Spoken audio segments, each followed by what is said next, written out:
জয় যিশু। প্রভু যিশু করুণাময়। প্রভু যিশু করুণার আধার। মানুষের সকল দুঃখে তিনি দুঃখ পেয়েছেন। জন 11:35। যিশু কাঁদলেন, ক্ষুধার্ত মানুষের প্রতি তার ভালোবাসা জেগে উঠেছে, তোমরাই ওদের আহার দেও। মার্ক 6:37। নৌকা থেকে নেমে এই বিরাট জনতাকে দেখে প্রভু যিশুর খুব মমতা হলো। তিনি করুণাবিষ্ট হলেন। এদের অবস্থার কথা ছিল পালকবিহীন মেষের মতো। মার্ক 6:34। জন্মান্ধকে প্রভু যিশু সুস্থ করলেন তার মহা দয়ার মূল বলে। মথি 20:34। 38 বছরের এক পক্ষাঘাত রোগীকে সুস্থ করেন যোহন 5:1-8। যোহন 11:1-44। প্রভু যিশু 4 দিনের মরা লাশারকে জীবিত করেন এবং তাদের দুঃখে কাঁদেন। প্রভু যিশু করুণাবিষ্ট হয়ে মন্দাত্মাবিষ্ট ব্যক্তিকে সুস্থ করেছেন। মার্ক 9:22।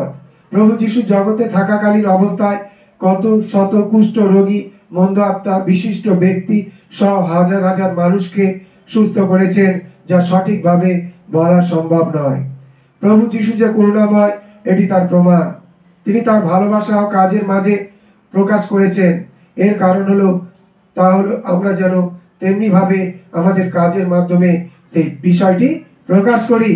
ভালোবাসার মহৎ হৃদয় ছিল তার, তাই তিনি লোকদের উপকার করে তা সবাইকে বলতে বারণ করে দিতেন।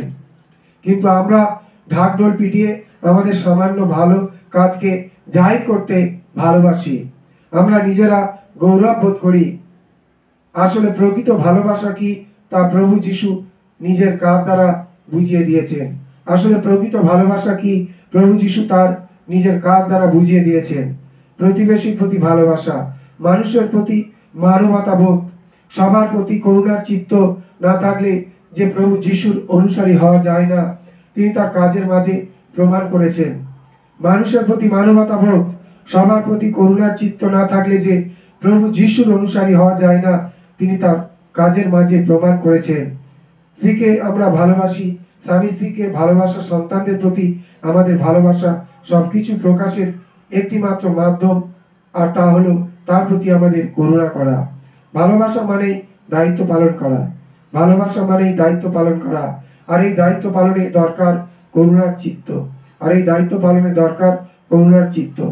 প্রভু যিশু আমাদের পথপ্রদর্শক, তাই আমরা তাকে করুণাময় বলে থাকি। প্রভু যিশু আমাদের পথপ্রদর্শক, তাই আমরা তাকে করুণাময় বলে থাকি। জয় যিশু।